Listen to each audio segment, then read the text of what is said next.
I want to thank y'all for tuning in. We got another episode of For the Culture. We got one of the founding members of the Showboys. We got my big homie. We got Orville in the building. What's up, Timbo? Hollis crew. Before we even get started, shout out to you for putting this together, Tim. You know, Hollis is one of those places, it's one of a kind on the planet. Yeah, I'm Orville Hall, actually Bugs Can from the Showboys, original founder. Actually, the member that went and found my man Phil D, Triggerman, to get in the group. And the rest is history now. Drake sampled it for Nice for What. Drake sampled it for In My Feelings. Cardi B got it on Dickin' Heads. And it's just another contribution from Hollis crew. You know, Hollis is one of the neighborhoods that we got a lot of gangsters, killers, but mostly entrepreneurs. And here we are. So look, Orv, I want to give the people a little background on yourself. You know what I mean? I want to give the people a background on you. What inspired you to even get into the music? What influence was there around that made you even say, let me try this rapping thing? I always been into music. You know, Hollis, again, in the midst of everything Hollis is, there was a lot of musicians even before hip hop. You know, I met Jam Master Jay in music class. And back then, you know, school was where you went and hung out with your boys. And music for a lot of us was what we went to school for. I was in every band in school, the jazz band, the rock band, the blues band, the orchestra, and Jam Master Jay was too. I played the bass in my band that was called High Fidelity. Jam Master Jay was in the band. So music was in our blood. We remember when hip hop first started. It started out as, you know, us basically wanting to extend the music for dancing purposes, really, in the beginning, not even really rapping purposes. We just wanted to dance to what we created, and that's where the whole two turntables came about, and, you know, us beginning to take that to the park. A lot of people don't realize why hip-hop has this gangster persona, but it's because, you know, the dude that had the equipment to bring out to the park wasn't usually the gangster. He was the smart dude that figured out how to put two turntables together and the mixer and the speakers and all of that. But usually that dude wasn't the dude that can come out to the park. So the gangsters in the neighborhood had to sort of get down with him so that when he bring his equipment out, nobody would, you know, take that equipment to their house. You know, strong arm robbery was the thing back in the day. So, you know, hip hop has this gangster persona because the gangsters had to be down to bring the equipment out so that that equipment stayed with whoever owned it. So we watched hip hop come into the parks, and then, you know, the idea of rapping wasn't even what we was thinking about back then. I think the first lyrics for any rapper in the world in New York was "back the fuck up off the table." You know what I'm saying? And when the dude picked up that mic, because people were so interested in seeing what this guy was doing behind them two turntables and that mixer, you know, you had to plug that mic in and get, yo, back the fuck up off the tables.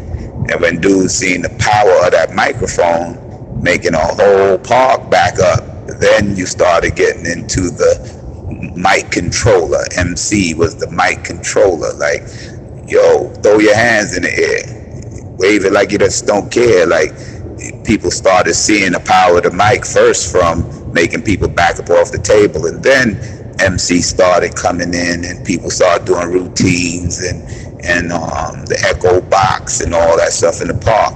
So that got everybody interested. We started writing our own rhymes, and that's how everybody in the hood started wanting to rap. So you would walk down Hollis and Run-D.M.C, and Jay and them would be somewhere, maybe down at Run House with his equipment messing around, and the Showboys is sitting in our car, me, Trig, Butter Love, Cool T, Nardo. You know, it just got in our blood. And then, you know, I remember seeing Russell Simmons walking up and down Hollis, putting flyers up talking about Eddie Chiba and Curtis Blow gonna battle.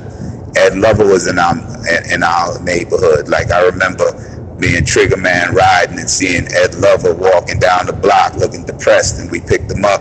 He said he just tried out for this video show and didn't get it. Then he turned around and he was smart and went to his homeboys, Jam Master Jay and Run-D.M.C, and they did the pilot for him for Yo MTV Raps. Next thing you know, Ed Lover is from Hollis on TV. Yo MTV Raps, the biggest rap show.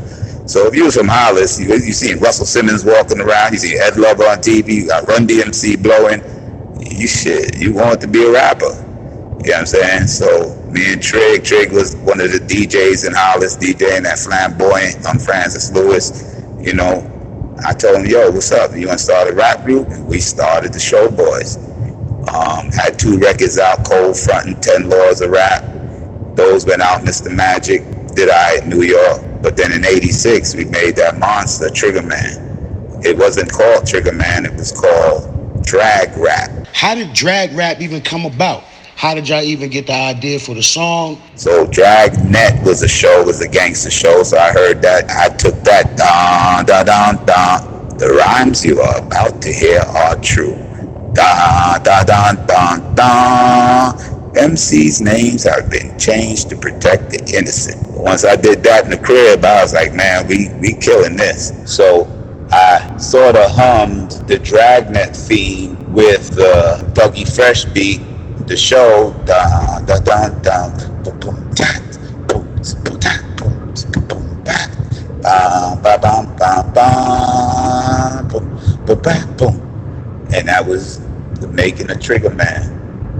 We wrote the words on Hollis Avenue, right on 2/3 at the end of Jay's block, at the pizza shop, which was the neighborhood hangout. Wrote all the lyrics to it right there on the corner. Went and made the demo. My brother was our producer and manager. He paid for it. Had a show that night with LL Cool J at Essex County College in Jersey. And we went and premiered Triggerman, and it went off big. Brought it to the label. Label put it out. Did good in New York for about a month. Then we never heard nothing from Triggerman again in New York. We thought it was over. 86, we put it out. Like 90, we get a call from Memphis saying they want us to do a show down there. At the time, we back in the street, back in Hollis Avenue, doing what Hollis Avenue do, running around with Butter and Trick and Nardo and Cool T, and we drinking and smoking and having fun in Hollis. We not even thinking about records at that time. And when we get that call from Memphis, you know, they told us they want us to come down there and do Triggerman. We ain't even know what Triggerman was. We thought the name was, the name of the record was Drag Rap.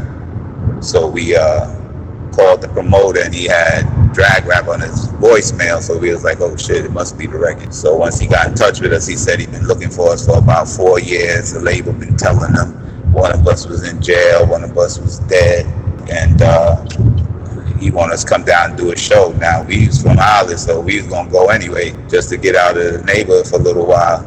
So we jump on the plane, he flies down to Memphis, we get down to Memphis, but we put a crazy show together. We get down there and it's the Triggerman weekend. Like the whole place is sold out, the whole city came to that show. So after that, we killed that show, and now they knew he was alive. We ended up doing about 21 shows in 14 days in Memphis. And then now we know the record was big, we decided to take a tour of the South and to see how big it was for ourselves. So me and Trig, actually he bought a car, he paid to trick it out, old school Nova, put some rims on it, painted it up, and we got on the road. Rode to Memphis, rode to Dallas, rode to Houston, then we rode to New Orleans. And I'm talking about, we've never been to New Orleans before in our life at this point. So we riding into the city.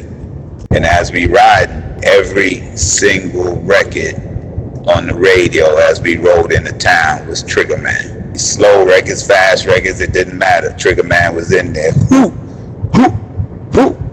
Or the upright, upright, upright, upright. Or the da da da da da da da. Some piece of Triggerman was in every record. And you gotta imagine 2 dudes from New York, never been to New Orleans yet, and hear your record in every single record. Now we sort of knew what was happening there before, because Chuck D used to call us from Public Enemy and send us magazines and tell us, yo man, y'all are #2 in this city, y'all #1. And we really didn't understand it back then. Didn't have BDS or SoundScan, so we just didn't think if it was rocking in New York, it wasn't rocking. So now that we're in New Orleans, we decided to go straight to the radio. We met Wild Wayne, who is still one of the premier DJs in New Orleans. We met Wild Wayne, and he sort of brought us up to speed that it's the biggest record they've ever had there. It's created a genre called bounce music. Every record gotta have it in it. It's like the rule in gumbo. You gotta have Triggerman in a record to call it bounce, or it's not bounce. So then we found out, shit, we got the biggest record in the South, and the rest is history. Now we know the song Drag Rap came out, if I'm not mistaken, it came out in 1987. That song came out almost probably 30 years ago, if not longer. And people are still sampling that song to this day. You got Cardi B, Bickenhead. You got Lil Wayne and T.I. did the jam Ball. Drake that just sampled it on Nice for What and In My Feelings. Like, with all these people sampling y'all music, people would think that you guys are making a lot of money off the back end of that record. Can you explain that to us? 3 decades later, that record is still popping. The crazy shit is that the label Thieves is trying to tell us that Triggerman only sold 14,000 copies since '86, and it's been sampled. If you go to the Who Sampled app, there's 152 records on that app that sampled Triggerman, and that ain't even the ones out of New Orleans. So again, you know, it's 3 decades now, so right now we about to fight to get our publishing back 100%. Also, we're fighting for all the money they owe us. From Wobble Wobble, Back That Ass Up, David Banner Like a Pimp, 3-6 Mafia, Push 'Em Off, Tear the Club Up Thugs. I mean, the list goes on of all the records that use Triggerman, but every one of them is platinum, gold or platinum or double platinum. Right now, Drake's album is over 10 billion streams, so Triggerman, you add Triggerman to it, you got a hit. When we originally finished Triggerman, a lot of people don't know that my homie Jam Master Jay that I met in band class contributed to Triggerman also. In the middle of Triggerman, if you listen to Triggerman is not a regular record. When we wrote Triggerman like a TV episode. So if you notice, Triggerman don't have any hooks. We put a commercial break in the middle of it, just again to make it a TV episode. And when we brought it to Jam Master Jay, only thing that was in the break was a Wendy's commercial where it goes, "Where's the beef?" There was an old lady on TV that used to do the Wendy's commercial, "Where's the beef?"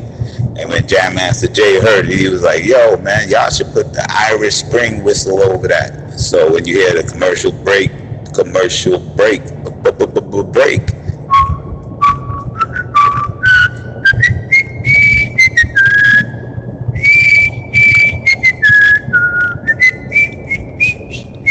that was the contribution of Hollis Crew's own Jam Master Jay.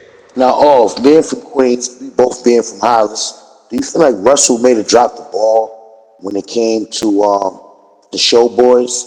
Because, I mean, we all from the same neighborhood, you know what I mean? You grew up with Russell. Jay was one of your best friends, you know what I mean? So, to me, it seemed like, how did y'all slip under the radar when it seemed like Hollis was the mecca of hip-hop? Run-D.M.C. was popping at the time.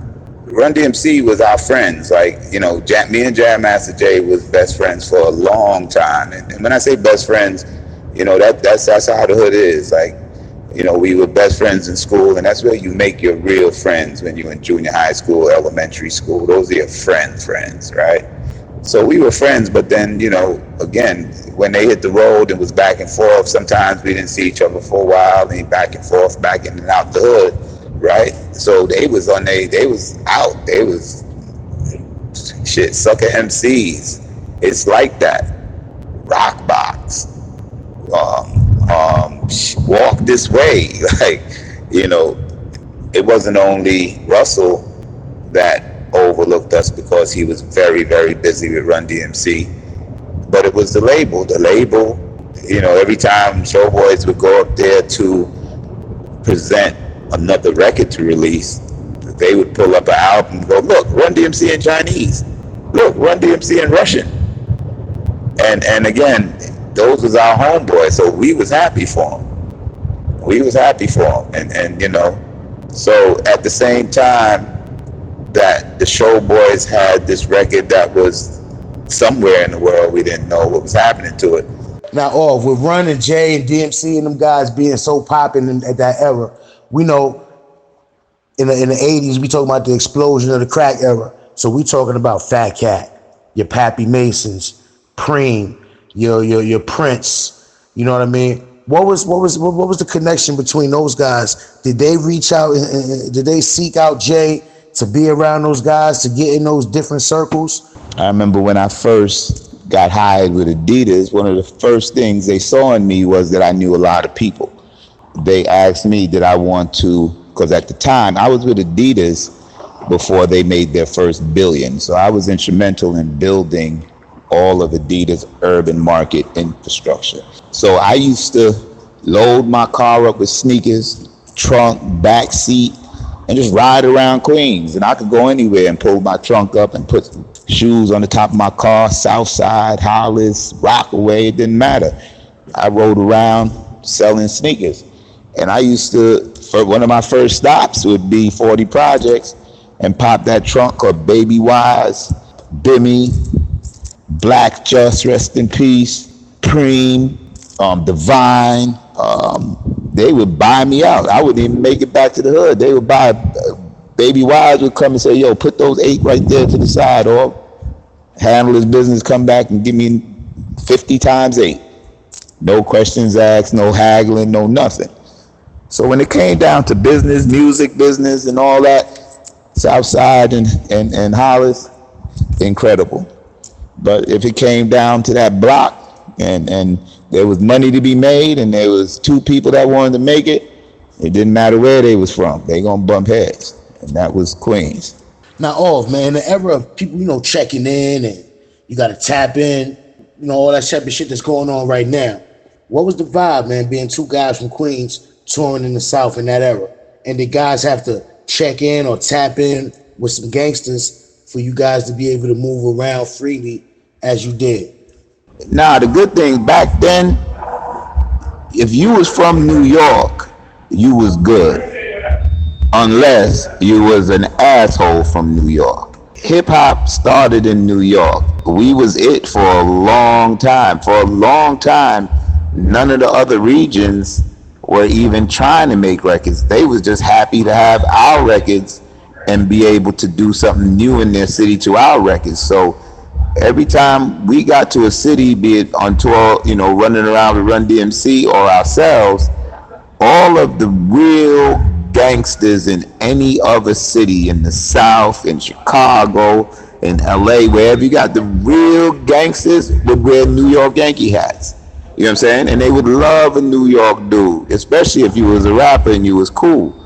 But then you got the clowns, that wasn't from a hood, so they really didn't know hood etiquette or hood conduct. You know what I'm saying? And would get to these cities and think, the way to get people to fuck with you, lack of a better way of saying it, was to be the New York, obnoxious New York. Yeah, what up, son? I'm from New York. You know how we do in New York?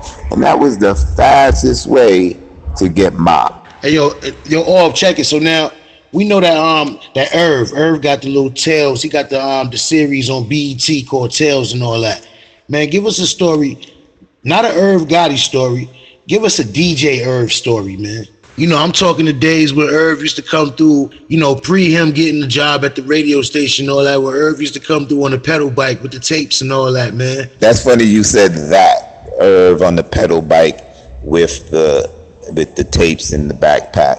Irv told the story one time and I was listening to it.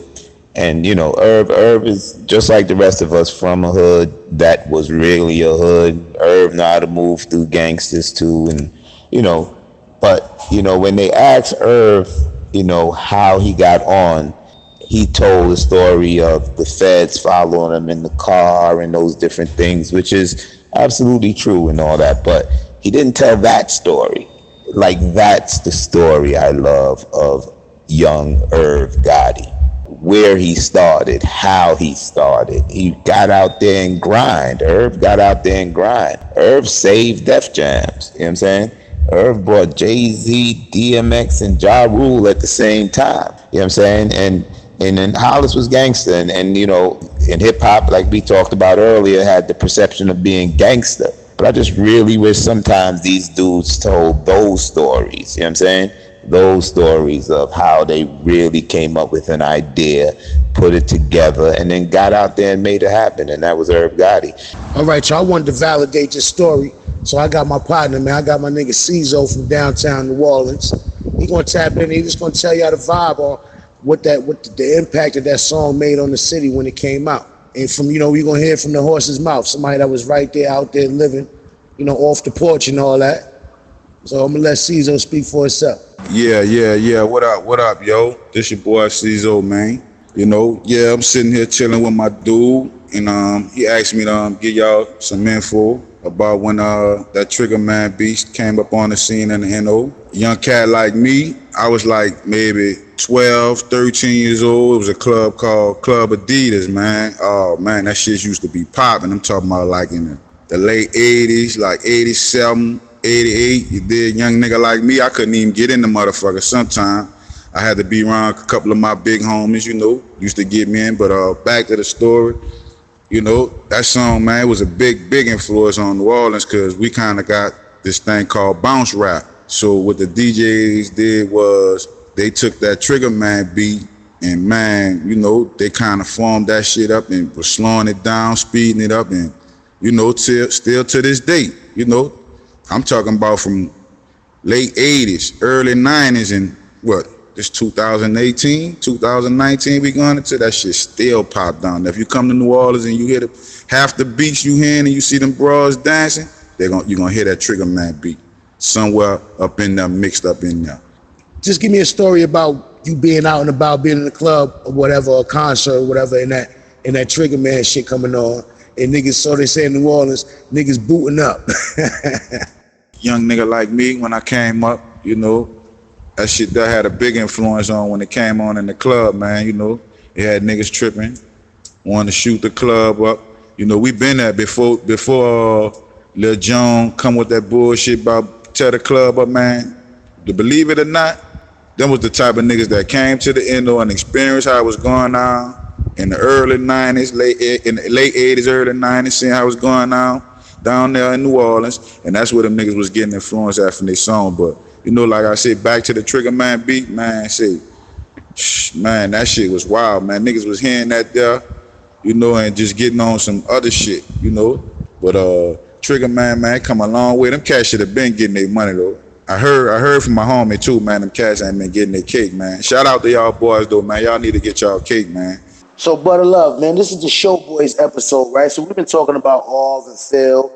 Tell the people your connection. A lot of people don't know that You and Kool T was the first actual rap group to drop a single on Def Jam. And the name of the group was Hollis Crew, and the song was called It's the Beat.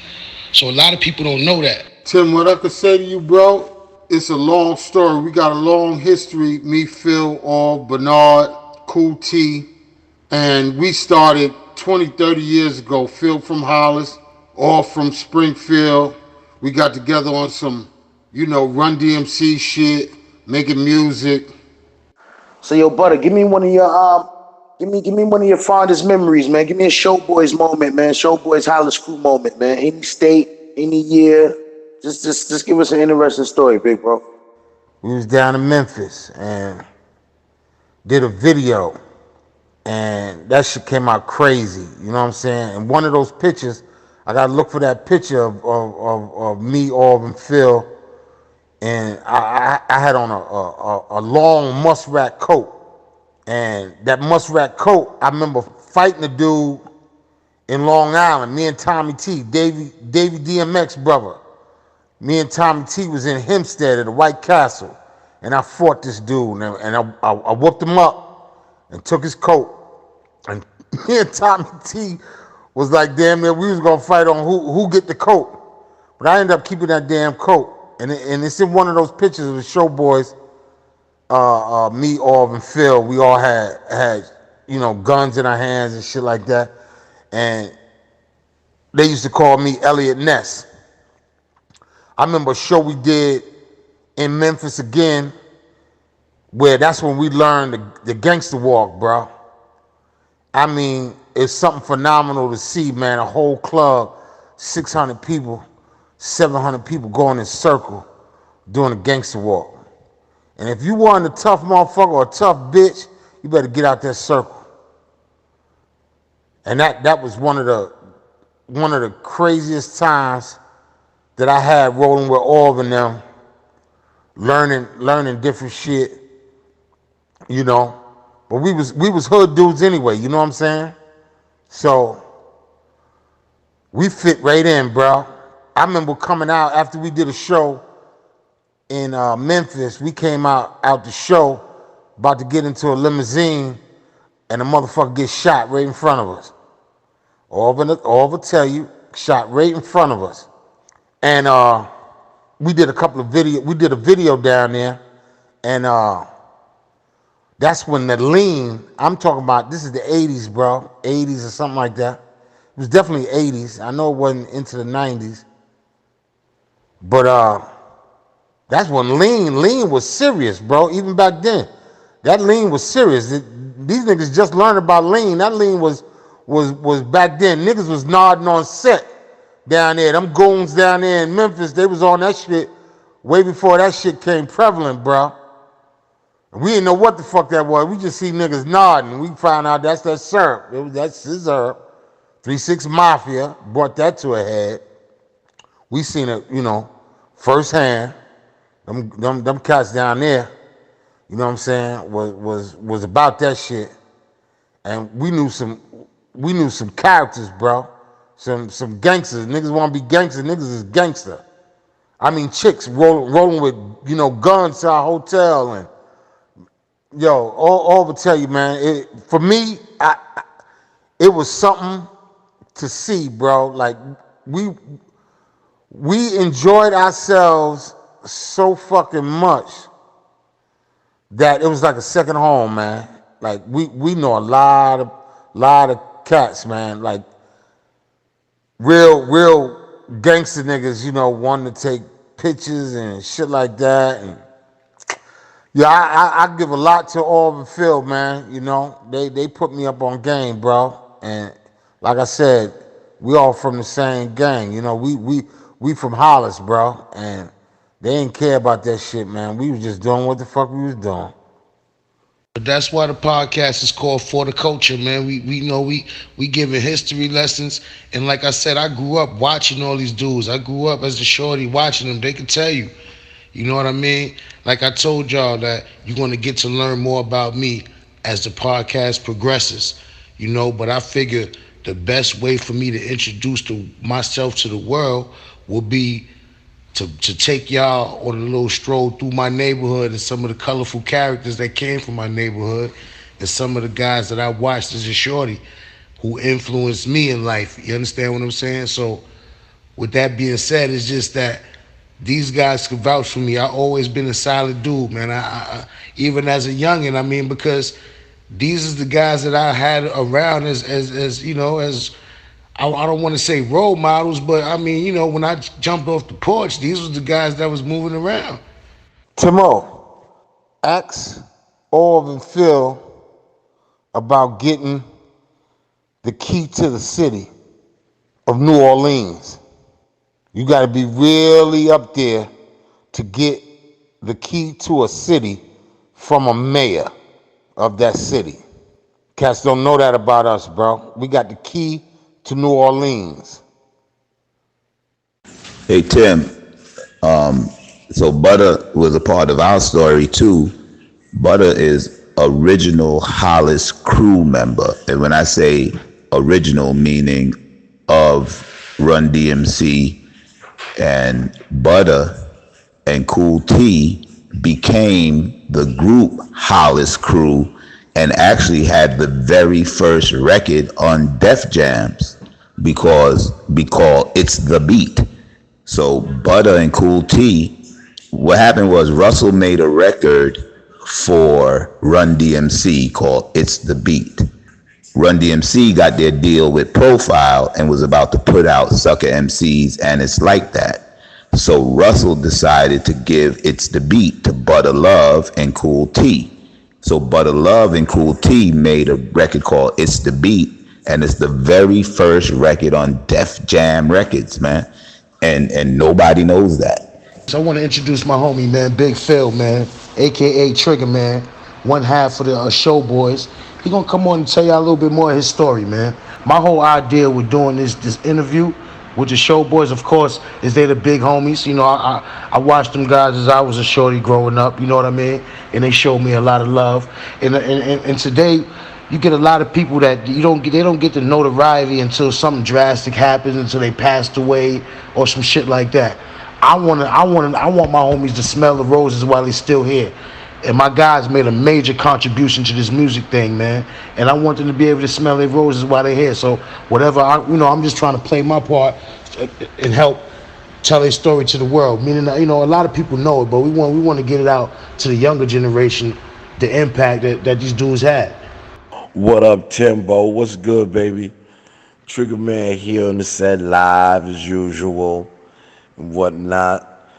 Yeah, Big Tim. So thanks for the big ups and everything that you do, man. Keep doing what you doing, man, cause it's gonna come to light and shine just the way you want it to, cause it's meant to be. You know what I mean? So touching on our story, back in the days, man, while we was out in the street doing what we do, the homie Bugs Can, aka O, came to me and was like, yo, Phil, you wanna make a record? Because everybody in Hollis was trying to do their thing, making records and whatnot. Run-D.M.C had just blew, and he stepped to me because I was a DJ and he was an MC, and he was like, yo, you want to make a record? I was like, whatever, let's do it.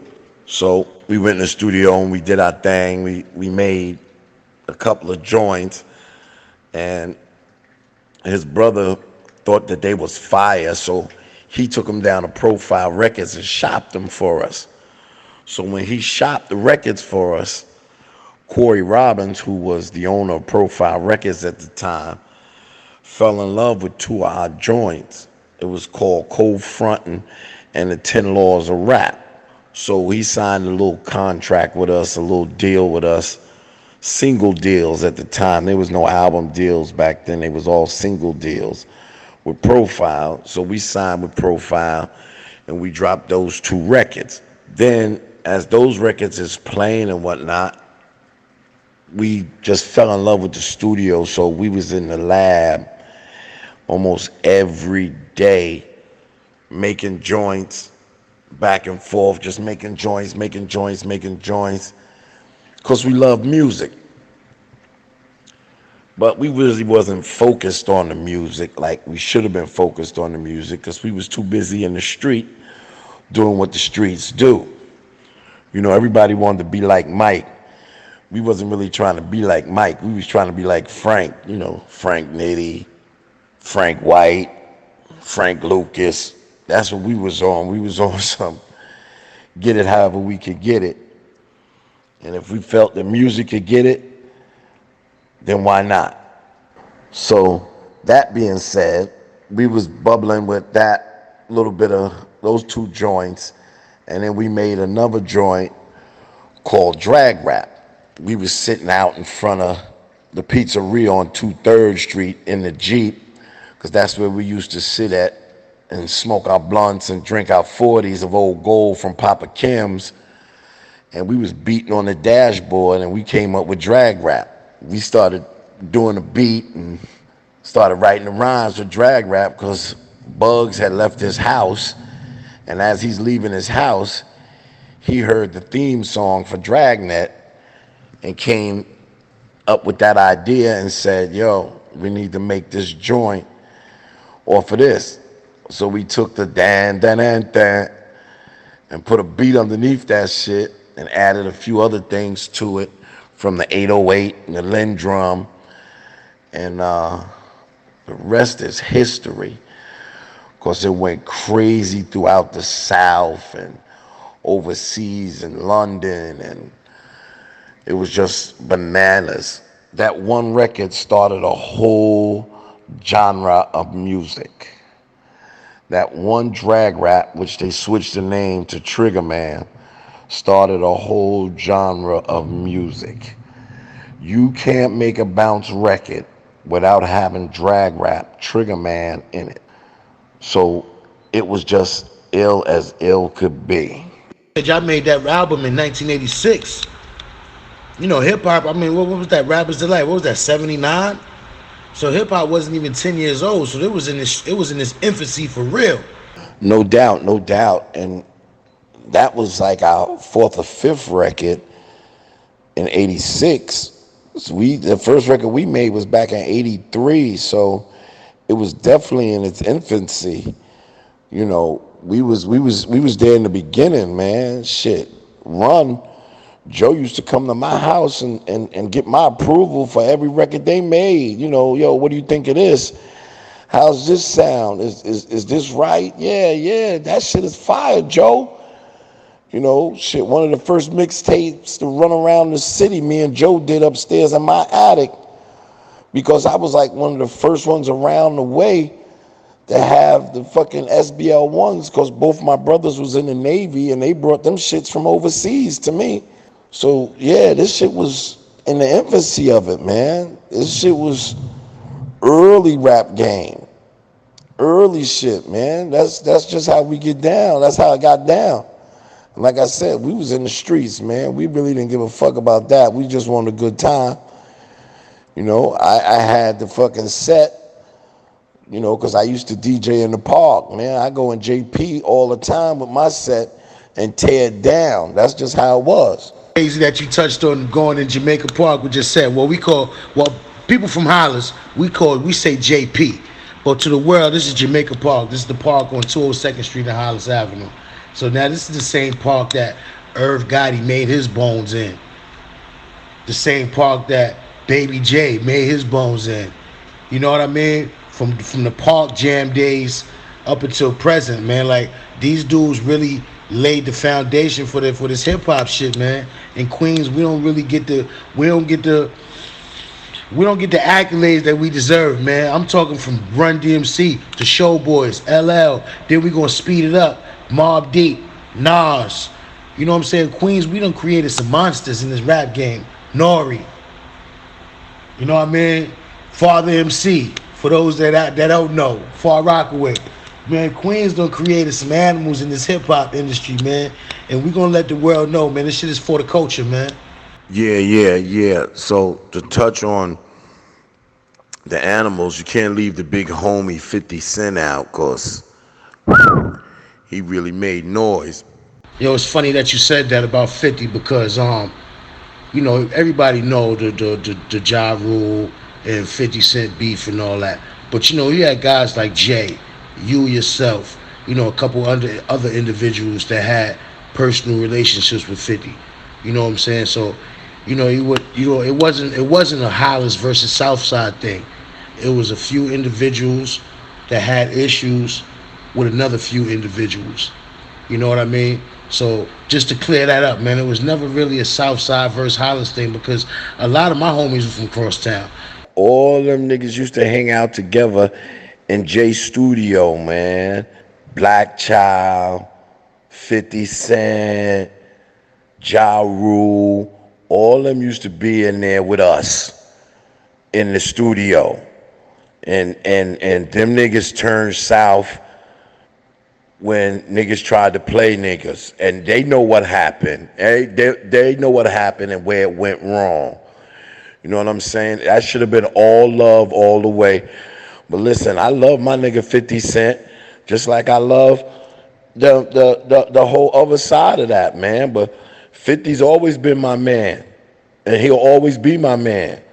You know what I'm saying? And like you said, it was never no South Side against Hollis. You know what I'm saying? It was more Murder Inc. against G Unit, but it was never no South Side against Hollis on that note. Now, being that you signed that deal and y'all, I know the issues that y'all going through over publishing, man. What's the best advice that you could tell some of these dudes right now today? If you could do it all over again, some of the mistakes that you might have made, how would you correct those mistakes? And your best words of advice for some of these youngins coming up right now. You know, my advice to the youngins coming up, whatever you do, keep your publishing. Your publishing is the money. Do not let anybody have your publishing. It's a deal breaker. Keep your publishing. Your publishing is the money. Do not let anybody have your publishing. It's a deal breaker.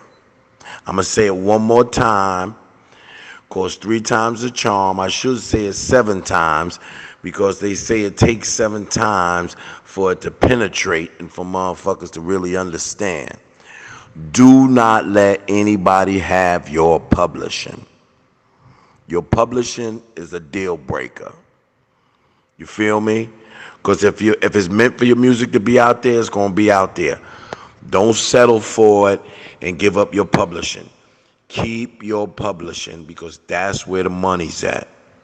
Now, bro, I know we gonna wrap it up, but look, I got one more question for you. Well, it's not really a question. Me and Bugs me and Orv, we did something like a 6 degree of separation type of thing. So what I did was I named a name, and the first thing that came to your mind, Sauna, but you got to bring it back to the hood in some kind of way, or have to have a connection to the hood.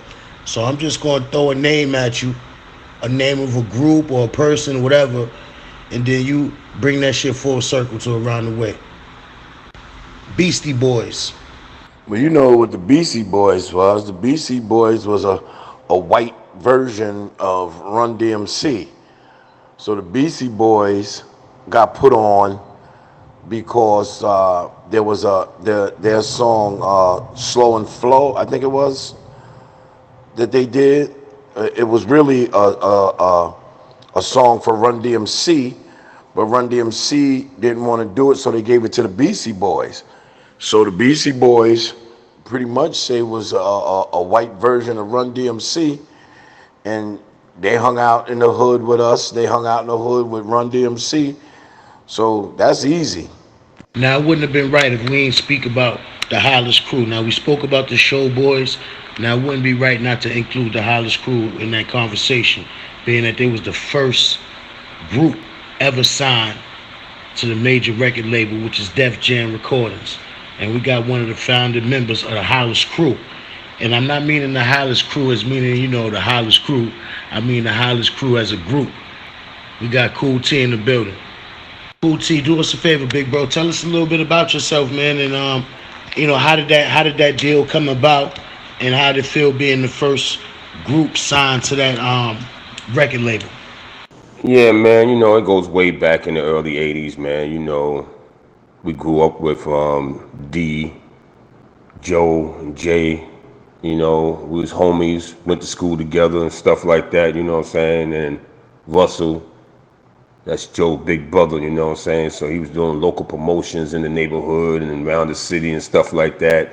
And then when he got with Rick Rubin, and Rick Rubin had a label called Def Jam with Tila Rock on it, and he joined forces and stuff like that. So, Jam Master Jay and Run wanted to do a project, so they was on profile. So they put me and Butter together and told us we're gonna make a record. So we made a record in one day, one take, one shot, one day, and it was done.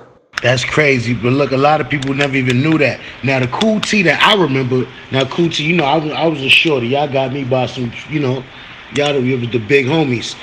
But the Cool T that I remember was a getting money, hustling, fly type of motherfucker, man. What made you even want to do it? Did you know what I mean? What was the vision like? Was you just fucking around, or was it something that you took serious at one point? Growing up in Hollis, you know what I'm saying? Hollis is like a place where they got a lot of talented people, you know what I'm saying? So Run, we used to hang in his attic all the time, you know what I'm saying? He had the DJ equipment. Back in the days as a young kid, he was like the son of Curtis Blow. He used to DJ for Curtis Blow. So, you know, he had two techniques, you know what I'm saying, little sound system up in his attic. We used to go up there and blow some trees and, you know, just have fun with it, you know what I'm saying? You know, we wasn't really no rappers and stuff like that. Me even Butter, we didn't ever really take it seriously and stuff like that, like how D and Joe did. But, you know, if you asked us to blow something, we were smart enough to do it, you know what I'm saying? You know, me, I was the street type of dude, you know what I'm saying? Out there hustling, doing my thing. But, you know, I also had a little common sense, you know what I'm saying? And Butter, you know, he was always funny. Butter's the mayor of Hollis, you know what I'm saying? Just like the Showboys, them boys are talented, you know what I'm saying? You can't get this many talented people in one place like you got in Hollis. So, you know, it just came natural. You just, you know what I'm saying? Somebody asks you to do something, you know, and you think it's gonna pay money, you do it. Another thing, Cool T, a lot of people think that LL Cool J or Run-D.M.C was the first act signed to Def Jam. So let's just clear that up. Clear that misconception up. Maybe the movie Crush Groove gave people that misconception that LL or Run-D.M.C was the first actual act to sign with Def Jam. So just walk us through you guys just signing with Def Jam.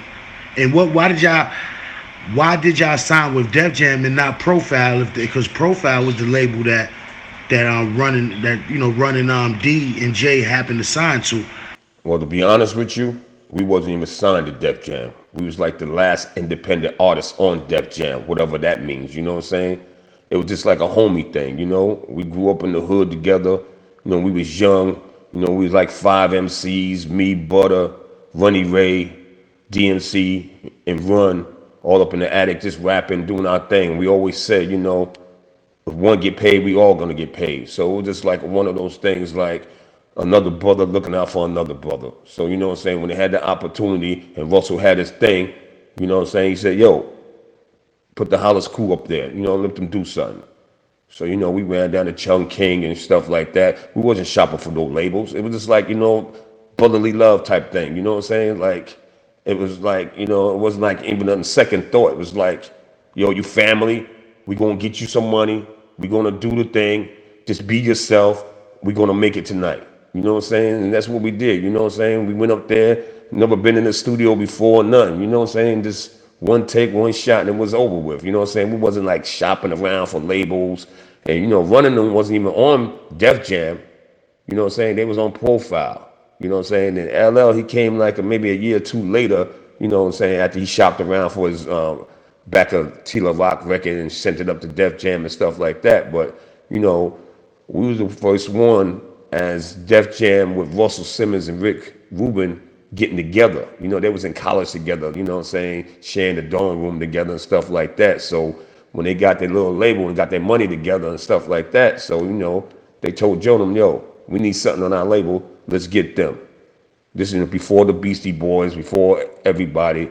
It was the Hollis crew, you know what I'm saying? That's where Russ was from. That's where he walked. That's where he talked. That's where he act. That's the way he look. He's a Hollis thug, you know what I'm saying? So, you know, he got some other thugs from Hollis. Talked to his brother. Brother called me up, you know what I'm saying? I called Butter. I said, yo, we gonna make a record tonight. Butter said, all right, we with it. So we wound up in Manhattan and down in Chung King Studios, and it happened, you know what I'm saying? You know, and basically it was just like, yo, you my brother, we gonna do it, and it was done. I ain't got nothing for love from people in my neighborhood, dog. It's like I got love for you, Timbo, you know what I'm saying? I watch you grow up on 2 Second, you know what I'm saying? So I'm proud of everybody, man, when they doing something, man. So I ain't got nothing but love for my neighborhood, man. You know what I'm saying? So big up the Hollis, man, and the Hollis crew, man. We got one of the super producers from the South, man. It's going to tap in with For the Culture, man. He going to speak on the impact that the Showboys had on that New Orleans bounce music sound. We got KLC from Beats by the Pound. He done worked with artists like Mystical, Soulja Slim, Scarface, T.I., David Banner, and the list just goes on and on and on. But we going to let KLC speak for itself, man. Thanks for tapping in with us, KL. Whoa, what's going on with you, man? KLC, the drum major, just up in there. But on some real shit, man. The Triggerman, you know, 'cause you know when that record was released, In New Orleans, it was called Showboys, but drag rap. But New Orleans started calling it Triggerman, and that's when Profile started reprinting the record as the Showboys drag rap with Triggerman in parentheses. But Triggerman was the first original beat for bounce, and then it was added with Derek B. Rock the Beat. But Triggerman was the lead record for the bounce music, the start of bounce music in New Orleans, and it was huge, very huge. And we used to always talk about, we just don't understand how this record is not big as it is in New York or anywhere else other than New Orleans, because here it was huge. I talked to Bugs a lot about, man, it just, at that time of that record being that big and it was being used so much in New Orleans, why they never came to New Orleans to perform. But Triggerman is a real big part of bounce music, without a doubt. It was the first beat of bounce music. When bounce music started, that was the beat that it was driven on. So the Triggerman, the Showboys, the drag rap record is like 50% of what bounce music is today as far as the sound, because that was the original record that bounce started on off top. One more thing I have to reiterate. It was my bad. It was at least 75, Triggerman drag rap Showboys was at least 75 to 80% of the sound of bounce, not 50. 75 to 80% of the sound of bounce. So, like I said, man, drag rap, Triggerman, whatever you want to call it. Well, New Orleans claims it as Triggerman, but we know it's drag rap. It is at least 75 to 80% of the sound of bounce. Like that's the record that bounce started on. That was the original beat and still is the original beat of bounce, which is Triggerman. So don't get it twisted, you know what I'm saying? When they talking about the sound of bounce, it's understood. The sound of bounce is Triggerman out the gate.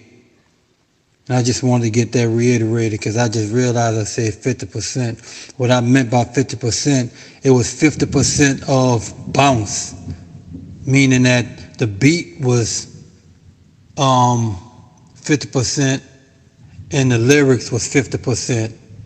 And every time a bounce song came out, that was the first record they go to. They probably added other beats in, just like little breaks and drops. But Triggerman was always the drive of the entire record, off top. Thanks for taking your time out, man, to just, to holler at me real quick. I appreciate that. Whoa, Juan Wazam, what's up? This KLC, a.k.a. the Drum Major, Beats by the Pound Medicine Man. You heard me? And I'm out here rocking hard all the way from New Orleans with my homie Timbo for the culture, you heard me? We doing it down here, we representing down here in New Orleans, and we gonna make this thing pop, bang, boom. There you go, Timbo, what's up? Hold it down. Music alert, man, neck check, Northside Story, representing farmers, Queens, New York. Y'all stand up, man, y'all represent for them dudes, man, neck check, Northside Story. They buzzing in the streets right now. Shout out to my bro Storm, man, congratulations, you got one. New music alert, man, my homie. Relic Network, man, representing Memphis, Tennessee. You already know how we rocking, baby. But y'all check out this new jam, man, for my homie Network. Beefing with them bands. Fuck with it. Check out that Best to Stretch Volume 2, man. It's out on Spinrilla, SoundCloud. Check that out, man. Fire. For more content, please follow the YouTube channel, which is For The Culture, FORTHACULTURE. You can also follow my Instagram page, which is For The Culture, the number 8. Also, the Twitter handle is @ForTheCulture. If you're looking to advertise and if you're looking to sponsor some episodes on For The Culture, please reach out to us. We also do new music spotlights, Reach out to us at FORTHECULTURE, the number 8, at gmail.com, for the culture 8. You can also DM us on Instagram as well at for the culture, the number 8.